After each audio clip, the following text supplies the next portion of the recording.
ये बच्चों, हम लोग थोड़ी सी वाक़ ही विषय में बात करते हैं कि परीक्षा के विषय में बात करते हैं। तो किस संभावनाएं पहले से बन रही थी कि हम कक्षा 10 और 12 की बोर्ड परीक्षाएं कब होंगी, और संभावना यही बन रही थी चुनाव को देखते हुए कि परीक्षा या तो अप्रैल में हो सकती है, या तो पहले तो मार्च में संभावना थी कि मार्च में हो सकती है, लेकिन लास्ट में टाइम टेबल आया तो परीक्षा भी 24 अप्रैल से शुरू हो रही है। अब हालांकि लॉकडाउन को देखते हुए परीक्षा विलम्ब से शुरुआत करना सही था, और इससे एक फ़ायदा आपको ये भी हुआ कि आपको पर्याप्त समय मिल गया है तैयारी की। अगर अभी तक आपने बहुत पढ़ाई नहीं किया तो भी बहुत घबराने की आवश्यकता नहीं है। आप चाहें तो इन 2 महीनों में ही अच्छी पढ़ाई कर सकते हैं, क्योंकि आपके पास 2 महीने से अधिक का समय है। आप एक अच्छा टाइम टेबल बनाएं और टाइम टेबल के हिसाब से पढ़ाई शुरू करें तो आपका रिजल्ट भी बेहतर हो जाएगा।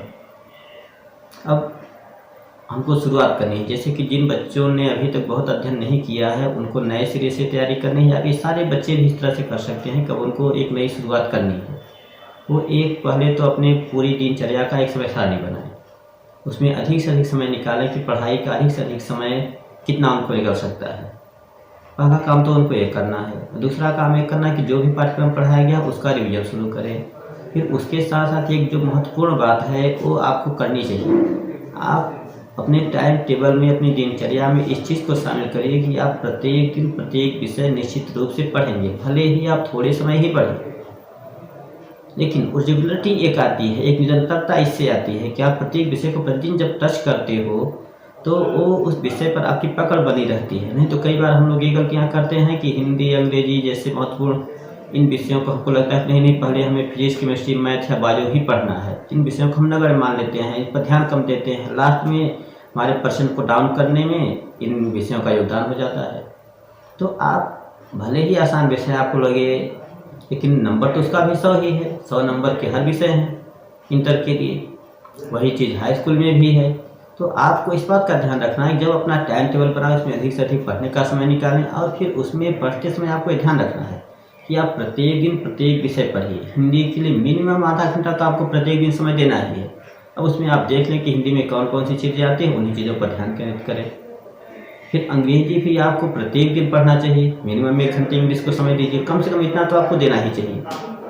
फिर अगर 1 घंटा आप इंग्लिश में देते हैं तो उसमें भी जो चीज़ें आती हैं आप उन चीज़ों की पढ़ाई करिए, उन चीज़ों को दोहराइए, और फिर बाकी समय आप फिजिक्स, केमिस्ट्री, मैथ या बायो के लिए दे सकते हैं। तो एक सिस्टम रहेगा आपके पास, और इसको हमेशा आप प्रतिदिन, आप छुट्टी का दिन रहे फिर भी उसमें आपको भले ही पढ़ने का समय थोड़ा सा कम कर दें, लेकिन आप पढ़ें तो प्रत्येक विषय प्रत्येक दिन। ये बहुत ही अच्छा रहेगा आपके लिए। और एक बात और, जब आप पढ़ाई शुरू करें तो आपने पूर्व में जितना भी पढ़ा था, इसके पहले या इसके पहले जो भी पढ़ा, एक बार सरसरी निगाह से आप थोड़ा सा जल्दी में उन चीज़ों को भी दोहरा लें।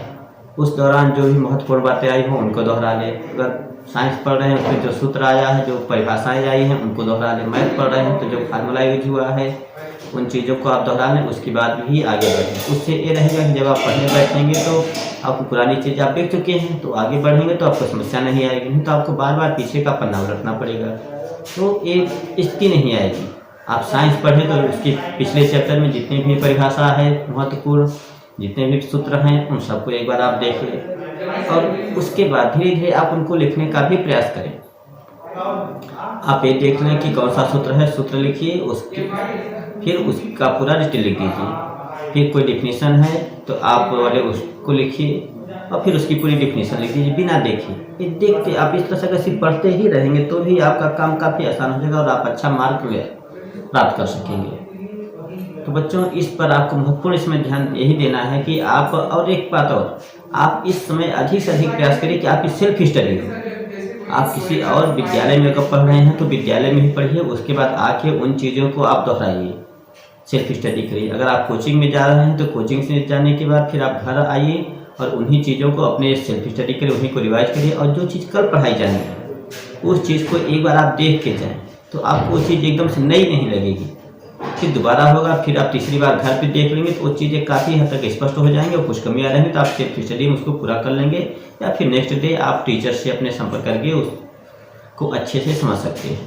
लेकिन इस समय क्या देखने में आता है कि बच्चे विद्यालय में भी पढ़ते हैं, फिर यहाँ से सुबह सुबह उठेंगे, कोचिंग चले जाएंगे, फिर दौड़े दौड़े विद्यालय जाएंगे, फिर यहाँ से भाग कर फिर कोचिंग, फिर थके मादे जाएंगे घर पर सो जाएंगे, तो इस तरह से सेल्फ स्टडी करने का उनको मौका ही नहीं मिलता है। जब तक आप सेल्फ स्टडी नहीं करेंगे, स्वतः अध्ययन नहीं करेंगे, तब तक वो चीज़ें आप उतना बेहतर प्रदर्शन आपका नहीं हो पाता है, क्योंकि आपको पढ़ने का तो मौका ही नहीं मिला।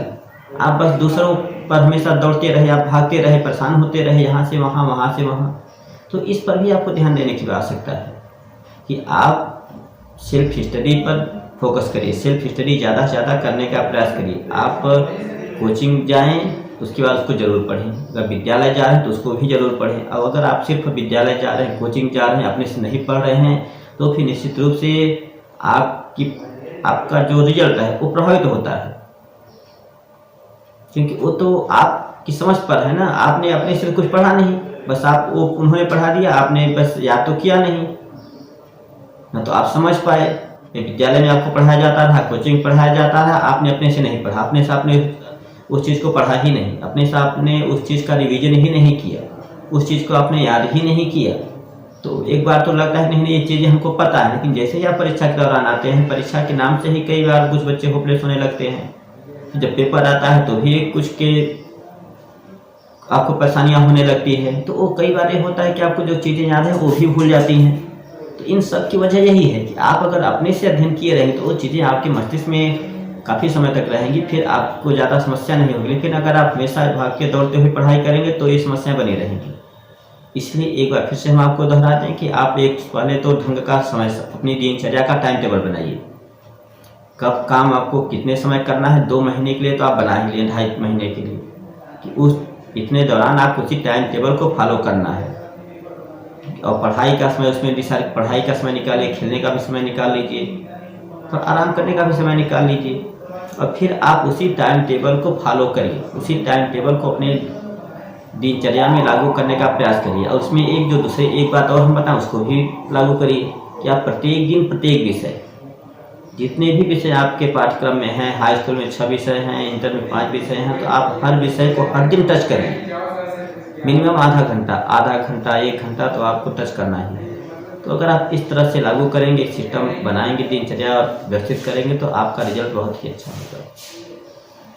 तो बच्चों, हम आशा करते हैं कि आप इस तरह से एक टाइम टेबल बना के प्रत्येक दिन प्रत्येक विषय को पढ़कर और स्वतः अध्ययन पर जोर देते हुए पढ़ाई करेंगे तो आपका रिजल्ट बहुत ही अच्छा होगा। धन्यवाद।